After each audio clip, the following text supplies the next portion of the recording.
She has hit record, people. We are... Where are we? Oh, yes. This is Copstick in Paradise. Don't you think that's a lovely name for a podcast? Yeah, that works very well. I like it. It fits. Yeah, it's good. Because this is Paradise Palms, which is where we are. And I wanted to give a warm, cuddly feel to this podcast, which is why I'm mildly worried that we've got two dissolute, punk, grungy, I'm probably using the wrong words here, heavy metal aficionado, nasty types as my guests. Yeah, that sounds like Andrew. I don't know if that describes me. Really? Yeah, that's more Andrew. I thought you were... This is Joseph, ladies and gentlemen. I thought you were kind of... Well, no, I mean, that was when I was younger. Yeah, well, there we are. There we are. It always comes back to haunt you, Joe. Yeah, once you have kids, you find out that the apple doesn't fall far from the tree. Oh, you have grungy kids. Oh, gosh. Not really? Grungy, but just workout. They're just workouts. What? But are they? You see, the thing is there still, and since the death of Ozzy Osbourne, may the devil bless his what's it? Bite his head off. Indeed. I mean, is there any proper hard rock, metal, anything left in the world? There's absolutely tons. There's more than ever, but it's all underground. So Bandcamp has just got thousands. Any genre you like, there are bands doing it better than anyone else has ever done it before. But it's kind of wider now. There aren't the massive bands anymore, but I don't think that's necessarily a bad thing. But what there isn't is the kind of subculture and the kind of youth culture things. So people are like, I mean, my kid is into... When, back in the bottom of subs, you ask someone what they like, what they listen to, and you go, I like everything, and that was never true. Nope. I think it's actually kind of becoming true, because kids have access to everything, and that's reflected in some bands as well. There's some heavy bands now that are absolutely dog shit, that they use, like, they're really poppy, and then have like a really heavy sort of middle eight, sort of like down tune, kind of 8-string guitar, really heavy, and it's because their generation don't see genre stratified in the way that we did, and they don't kind of base their identity around it, and it's... Yeah, I mean, I think what you're saying is the whole with the internet, with Bandcamp, with everything that's going on, just with social media nowadays, a kid can hear so many different styles of music and be influenced with everything from heavy to rap to old punk rock, and they'll literally write a song that shows all of their influences in one song. You'll see it could start out with a ska intro and end with a full down tune heavy outro, and I agree with Andrew, is that like now more than ever, there's no more the gatekeepers and the people that would... Now there's a lot of really, really bad I really music. miss the gatekeepers. So yeah, like sometimes I wish the gatekeepers would just show up for a little while to tell some people, hey, you need to stop, this is not good. But with that said, now, like, being in a band, being able to get your music out and getting feedback immediately. You can release a song, go to bed, record it in up, your bedroom. Yeah, record it in your Even bedroom. if that feedback is your shit. Yeah. But but I think more now than ever, you're seeing artists sell out massive venues with no major label, with no money behind them except them on their own. I thought you were going to say no talent. But there's just artists now that I mean, I don't know how many times I've gone by a venue, and I'm sure you see it too, Andrew. There's a line of people out front, and you're like, who's playing? You've never heard of the band, but there's just a great group of kids out I had front. it in a comedy club. I was doing Hot Water in Liverpool, and in their previous venue there was a smaller venue upstairs and the main venue downstairs. And on a Saturday, the club gig that I was doing was in the small venue, and downstairs was a comic who was doing a warm-up show, a work in progress for the arena tour he was about to do, and I'd never heard of him. Yeah. Wow. Yeah. And he's just through TikTok and Instagram and just through that, he's found his audience. Yeah.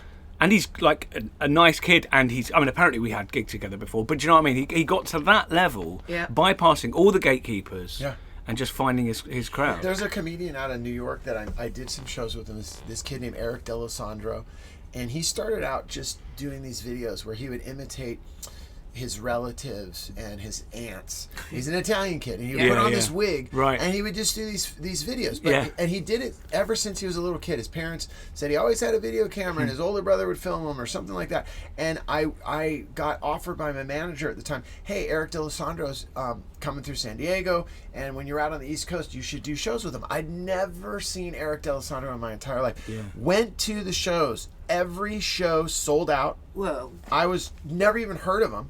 And on top of it, great kid, super cool. Did he have the chops? Yeah, you know what it was? He was learning the chops. Yeah, and what I right. loved about it was I stayed friends with him. Yeah. And over the years, not only did he get the chops, but he wrote the jokes. He's a student of the art, which I loved. But what he said to me was, and he did this video, and if anyone's listening right now that's interested in skipping the gatekeepers, he had tried to go to comedy clubs, and all the comedy clubs, the cool comedy clubs in the scene were just, no, you got to do it this way. You have to work the door, and then maybe we'll pass you, and then maybe you can do a spot at midnight. Wow. All the stuff that you and I've had to do, all the bullshit totally. that you have. Are we allowed to say that? You say bullshit, Okay. yeah. All the stuff that you and I've had to Yeah. do, waiting and waiting, Yeah, yeah. and he was like, he would go there, and as a young kid, he just realized, why am I doing this? Like, I need to be on stage. So what he started to do, started doing shows on his own, and then he just went to these same clubs and just rented them. They didn't even know who he was. Yeah, They didn't even know who he was, and he would sell them out. Yeah, it's amazing. And they weren't even staffed Yeah. for the amount of people. Yeah, so yeah. it's a It great is, time it's to be in the art. great and the bad thing Yeah. about internet, Yeah. in that it takes no talent. It only takes ego Yeah. and connection Yeah. to go online. And there are a lot of people out there with, the brains of a chicken that's had its brains removed, who will go, oh my God, that's hilarious. Yeah. Yeah. But and they'll become huge. But similarly, there'll be people who would have been dissed by the cool guys. Yeah. Who Yeah. get do you think I love hearing kind he's of working talent- at it. That's great, isn't No, it? he That's is. Yeah. He 'cause really there's- is. He really is. And, Yeah. and the thing that is, I was just having this conversation the other day about what you do and what we do as a comic. I spend so much time writing and thinking of how these words will work together, and then I put it out there, and I get excited if 10,000, 12,000, maybe 50 start to watch it, and you're like, okay, this is going in the right direction, and then a clip will come through where I'm feeling good, and I go down the rabbit hole, and there's a clip of a guy, and he has this long plastic tube, and he puts it to his girlfriend's head, who's asleep, and then he farts into it, and that video is shared hundreds of thousands of times, and at that point I just put my phone down and I quit. Yeah. I'm done. I'm Yeah. out. I swear. This is it. Yeah. I'm over it. And then 15 minutes later, insufficient farting. it is so frustrating because and then I just realized. I mean, a fart's always funny, but what we're doing now is, as much as you work on it, there's still the person, and I can't be upset at that guy because No. he figured it out. And you've got to look at that. But that's always been the case, isn't it? I mean, up here, this is I need to count how many of my fringes. I did my first fringe in 2003. Wow. I've done most of them since then, and there are always people who are doing really well who is shit. Yeah. And you have to just ignore that. But that you've got to keep. You find new ways of comparing yourself to other people, and you've got to ignore that as well. So if you're putting stuff up online, you got to. I mean. Yeah. There's because it does. That format does reward hack. There are so many comics and stuff. You're going to you just can't believe that someone's got the brass neck to do something that's so hack, and it does really well because hack is hack for a reason. A cliche is a cliche for a reason. I mean, one of the other things that there's two things that don't worry me, but one is now that we're looking at like Gen Z and whatnot, there is a fucking world of stuff out there that they don't know because it happened before Gen Z. Yeah. So you could just basically take everything that happened, I don't know, before the year 2000 or 2005, and people would think you're fucking. And you see plagiarized funny. Yeah. And that happens all the time. and Totally. the child idiots. Sorry, judgmental is how I think. The child idiots don't know any better and think, God, this is brilliant. No, it's not. Well, it was brilliant when it was done at first. Yeah. And the second thing that, and I do worry about it, is that I remember when punk came along, the shock of punk. You know, not quite so much heavy metal and all that, because that was a continuum of, you know, rock. Yeah, metal has its little moments, doesn't it? But yeah, totally. I mean, I was so lucky. My parents let me paint my entire bedroom black, including dyeing the carpet. You know, when I was 12 years old, so you could feel the heavy metal coming. But punk was like, what the fuck is this? Yeah.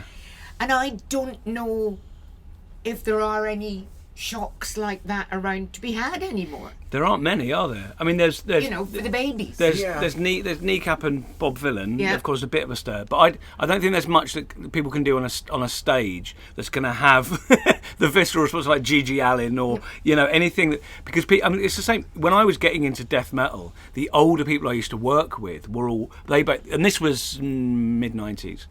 They were basically saying, yeah, but this has been done before.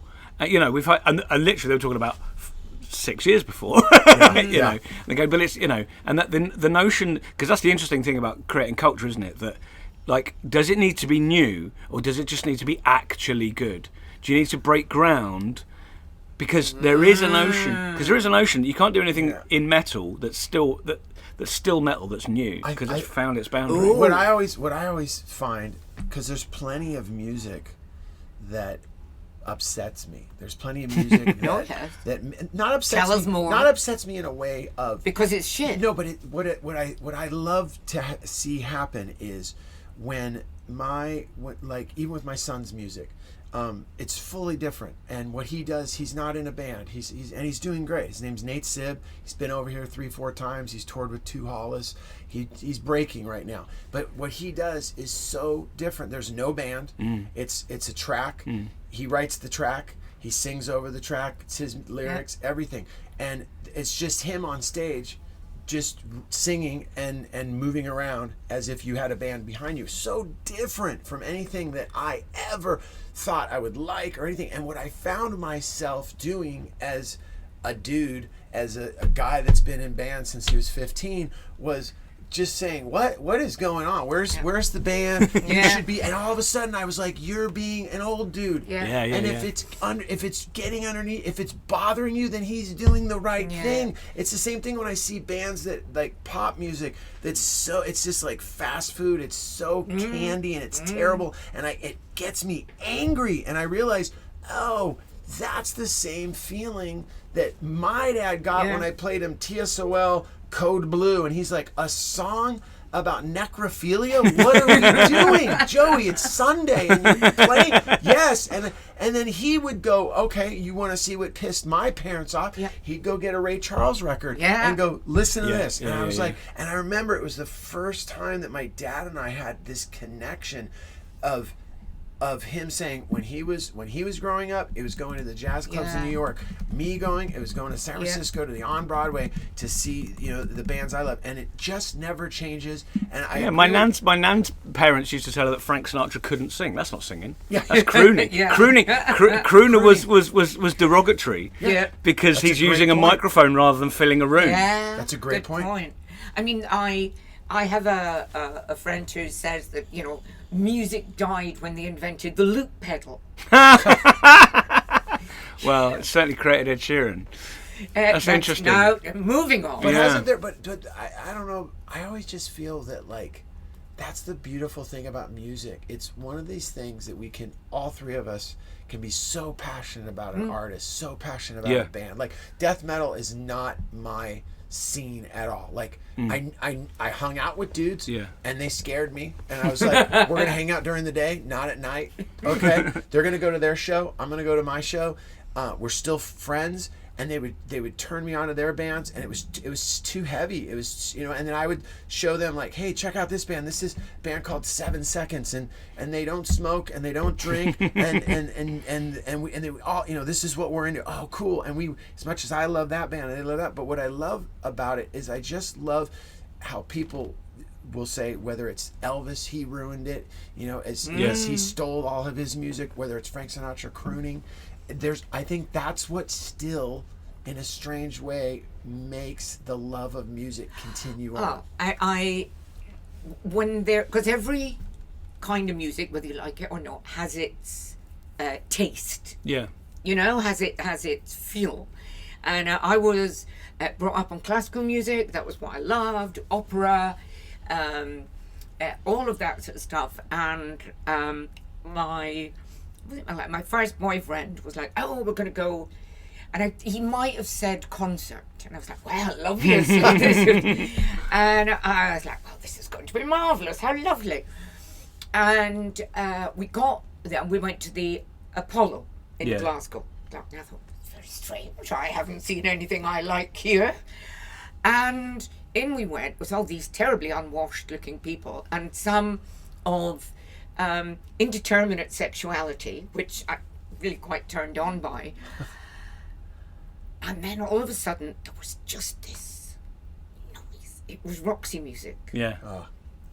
When they did the For Your Pleasure tour, and there were these people on stage in latex and men in makeup and their voices and it literally changed my life. Yeah.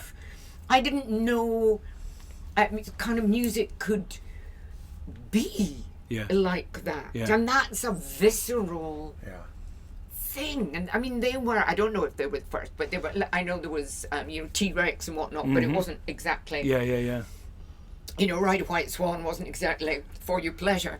And also just the fact that, all of us have been so conditioned to, I've seen Roxy Music 5 videos every day, and I see where they live, and an interview, and I read this, and I saw that. Back when you're talking about it, you're seeing them for the first time, and you're like, whoa, what? It's a lot for the mind to take in. And as I say, it was shock is not the right word, but to see nowadays, young people, I can say that because I'm unfeasibly old, but they don't really get to see anything genuinely different that they've never seen before. I'd never seen a sexy, fucking virile guy wearing makeup and what. It was like, whoa! But the thing is, once that's been done, here's that thing, isn't it? If you're looking for the new, if you're looking for a paradigm shift or that shock of the new or that kind of iconoclastic thing, it either has to be against something, because obviously punk was against as much as it was for, particularly the early stuff, and so what like has it? There's that horrible thing. Has it all been done? Is there nothing new under the sun when it comes to pop music? When it comes to and I think it won't be done because the gender stuff is. Gender stuff is so played out now that there's such a huge backlash against it. Yeah. And that sort of where can you go with it? I mean, with music, I'm like I have such a kind of I've heard that before. I've heard that before, and then mates will send me stuff and I go that kind of sounds like Nails. That kind of I've heard that production before, and I'm getting more and more and more kind of specific with the stuff I like. It needs to sound analog. It needs to sound kind of, This is I think, and it's not about going back because you only have to look at the bands, the musicians that are still current, that are still loved, and they are, no matter what else you've got. People still line up to see old school rock bands. They can play their instruments. Yeah. There's no what I would call funny stuff. But people can act. That's why so many. I find it extraordinary, but in a lovely way, that so many of the old bands are. I mean, I suspect people are not really going to be having. Boys Own Mania in 20 years' time, the way there's an ABBA show, the way people still love Queen, the way people, that's that sort of curation. Go on. I was just going to say, I think what you just mentioned is, ABBA, Queen, it comes down to the songs. And I think it really does come down to the songs and the relationship they have with the listeners. There's also that thing if they wrote. So I've got a bit in my show about George Ezra. Okay. I saw George Ezra and had a visceral reaction against him, and it's just absolute insipid catsick beige. It's music for the line I've just wrote is music for property developers' barbecues. Lovely. And it's just absolutely got, and I hated it. And I looked up the credits for the song he played, and there are 2 professional writers on that song that aren't in his band, and that's how it's created. It's a product. Whereas ABBA are singing. I don't really like ABBA. Nope, me neither. But they're singing utterly from the soul. And Queen, I adore Queen, and there's good and there's bad. But they all those songs are written by one or more of those 4 guys, and that and I have this issue in comedy with so many of these shows now have writers or directors, which are basically writers, and that idea that you're getting that person's ideas expressed through them, that kind of the George Carlin, Bill Hicks, that sort of these people that we revere.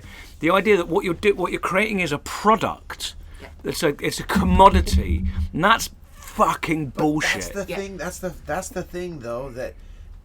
What we're talking about drives me crazy and everyone in this room, because it's the idea that someone else could write a song for you, the idea that someone else could write a bit for you. Yeah. The comedy thing. I've got too much ego for that. Oh my God. Genuinely. I remember the first time. You don't say. I just couldn't stand getting a laugh off someone else's joke. The first time that someone asked me who writes your material, I thought they were joking. Wow. I was like, what do you? I go, oh yeah, because I come from a music background, so I assumed that they were like, oh, maybe. And I thought, I didn't even know that was a thing in comedy. When someone said to me one night, oh my man, who's writing your material with you? And I started laughing, and that was a thing that with comedy that I saw. And then when I saw the bigger comics come through, and I'd go, who are the 3 guys in the back of the room on the computer? Oh, those are his writers. And I go, what do you mean? He goes, well, he does a set. Yeah. He's getting ready to go on tour. Yeah. He'll do they all had ideas. He does those ideas. They punch it up. Then he does another version tomorrow night. But I'm like, what are the differences between his ideas and theirs? Yeah. And they don't know. And I was like, because if you're doing that, right, what you're not doing is going deep inside yourself.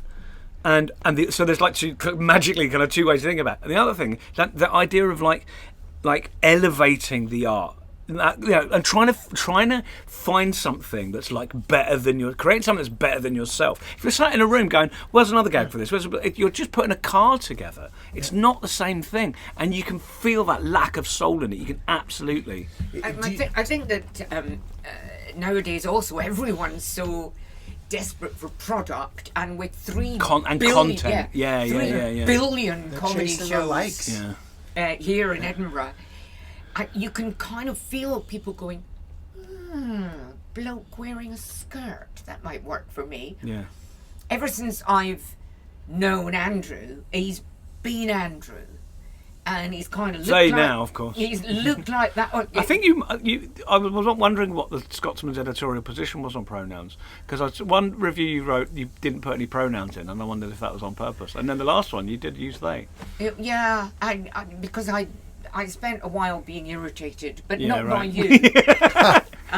Don't get me wrong. They're irritating people. Anyway, you were saying people who know, I think whether in music, in comedy, whatever, people who know who they are, that's fine. That's great. I will go with you. People who jump on a bandwagon, whether it's comedic, musical, or grammatical, I'm like, fuck off. Absolutely. Fuck off. That's why Jack Whitehall makes me so angry. He's not a they now, is he? No, he's not. But he had rights from the start, and he was jumping, and he was jumping around, and you can see it. I remember seeing Lenny Henry, and he had some writers. He'd do a show, and at the beginning, and he was trying to do like a kind of American late night show, and he'd do stuff about current affairs, and it didn't feel like him. And then he'd do stuff about his family, and that was him. That was him. His soul started poking through, and you can see it with that kind of manufactured. I wrote my first CD. I wrote the extremely. I put manufactured comedy is the death of truth. Oh, I know. Because just Get the T-shirt. But how out. many other formats are there where there's literally no mediation between you and the audience, and that thing that's coming out of you into that relationship? I think it's a breach of trust, actually. I think when you are relying on having to have your art created by someone else, then you have to look yourself in the mirror and realize that the well's dry. Yes. And you need to stop. There's going to come a point where I'm going to have to stop. Yeah. I think about it all the time. Yeah, I go, will I be able to be relevant? Will I, my stand-up is completely different than the show that I brought here. But this show that I brought here was a show that was written about a time and with a beginning and a middle and an end, and it's a show that is meant to be in a festival like this. I've tried to do this show back home, in comedy clubs, and people have complained saying it's not funny enough. Wow. I felt like I was going to cry. Why isn't it so funny? And I realized, because I didn't know at the time, I thought one man show was the same as a comedy. And I said to a guy at the Largo one night who liked the show, he said, "What you're doing isn't comedy. This is a one man show." And this is 16 years ago. And I was like, but what? I thought I was doing comedy. He goes, "No, you're doing storytelling." He goes, "Come back next week. Don't bring any of your your photographs, and I want you to go on stage and do 10 minutes." And then when I got done, he said, "Okay, now that's stand up. It was terrible, but that if you want to," and he said, "If you want to do more of that, then you can work on it, or you have the storytelling." And I think what you're saying, Andrew, both of you have hit on a thing, is I'm just wondering, do the 20, 25, do the people that are here today doing their first Fringe, are they just looking at like it's becoming America with the festivals of who's here? Am I going to get an agent? Am I going to take? Am I going to win? There was. I felt like there was a sense coming here of this competition, but as soon as I've landed here and the local people have picked up on my accent and they go, "Why are you here?" I tell them, and then I say, "I'm here for Fringe," and I expect them to be like, "Oh my gosh, get out of it. I don't even want to talk to you. They are you in a show? Can I have a flyer?" And they want to go. And back and at home, no one would even give you the time of day. If you're at a South by Southwest, you say, "I'm here to perform," and you're a local in Texas, they're like, "Don't talk to me. I don't want to hear it. I've seen it. They're so over it." But I don't know. I haven't. I'm wondering though if people are done writing and creating and digging into that well, or are they just trying to win? I don't know. I am going to impress you both with my fabulously professional wind-up. Okay. Otherwise, Helen is going to get repetitive strain injury, wiggling her hand around and around and around in circles. I say, so there's been no writers here. No. See what I did there? This has all been straight from the heart. Just before we go, Joe and Andrew, what's your show? Where is it? Why should we come and see it? I'm at the Gilded Balloon, 9 p.m. every day. My show's called California Calling, a story of growing up punk. It's about the 80s in California when the second wave of punk rock came to America, as well as the second wave of punk rock from Southern California. Bands like the Circle Jerks, bands like the Stains, bands like TSOL, the Adolescents, and how I was in the suburbs of California and being sent to go live with my father in San Jose, who was a linguist and a teacher and a very brilliant man, and I was sent to live with him, and all that I cared to do or have any part of with either skateboarding or punk rock, and that was all that I did. And the show is all about how one day with my dad 44 years ago brought me to this moment all of us just had. Without that day, I would not be here. I would not, any of the things that have happened to me in my life, whether it's singing for the bands that I've sung in, starting my record company, Side One Dummy, doing that for 30 years, touring with Metallica for 6 months, comedy, none of it, sitting here meeting all of you wouldn't have happened without this one day. Oh, I say, I'm intrigued. Now, okay, top that, Andrew. I'm doing 2 shows. How about that? At 7:10 at Monkey Barrel, Cabaret Voltaire, I'm doing Escape, which is the third show. It's my third explicitly political show. Thank God someone's doing politics. Because I think I've had an original political idea, and I'm like Paul McCartney after he dreamt yesterday, asking everyone, "Have you heard this song before?" Because I keep going, I don't think so. People disagree politically in 3 different ways: what they think the world is like, what they want the world to be like, and how they think we should achieve that world. Right. And that's how people disagree politically or are wrong politically. So that's kind of the format of the show. But I dig into my constant want to escape. So I wanted to escape suburban South London, just the absolute, all this insipid culture we're talking about. That was the world I grew up in. Jamiroquai, Groove Armada, just absolute cack. So that's that show. It's very, very, very fun. I've got some very, very stupid jokes in it. And then at 11:30 at Bannerman's, I am doing A History of Punk, which is a history of punk. It's different format to my history of heavy metal, because that one was chronological. People get going, yeah, I really liked it, but you kind of lost me after you stopped talking about the bands I knew. If you do that with punk, so I finish with the 70s stuff. And I talk about adolescence. Out of all the stuff I've dug into, adolescence are the discovery I've enjoyed the most. But what I found doing previous to the show is punks don't agree on anything. With metal, we say Slayer, everyone goes away. So I open. Here's the thing: right? I open with A New Direction by Gorilla Biscuits, right? Because it's got that fanfare, right? 40 people, none of them knew it. Right? I talk about Suicide. 40 people, none of them knew Suicide, and I'm going, right, I have to really work out how to do this show because punks are pricks. but it's interesting because I wrote a book. I did a show, wrote a book about heavy metal, but I've been in punk bands my whole life, and I grew up on the hardcore punk scene in London, and yeah, so that's that show. So it's like when I saw the poster, I literally took a picture of it and sent it to my girlfriend. It was like, brilliant. I gotta go to the show, and I went on your Instagram, and I was like, "Man, is this weird if I reach out and go, hey, right? No, please. What's up? I want to come in." And that's so when I walked in here, I knew who. I was like, fabulous. Consider yourself having reached out. But I think what we're all gonna take away from this afternoon is that punks are pricks. Punks are pricks, yeah.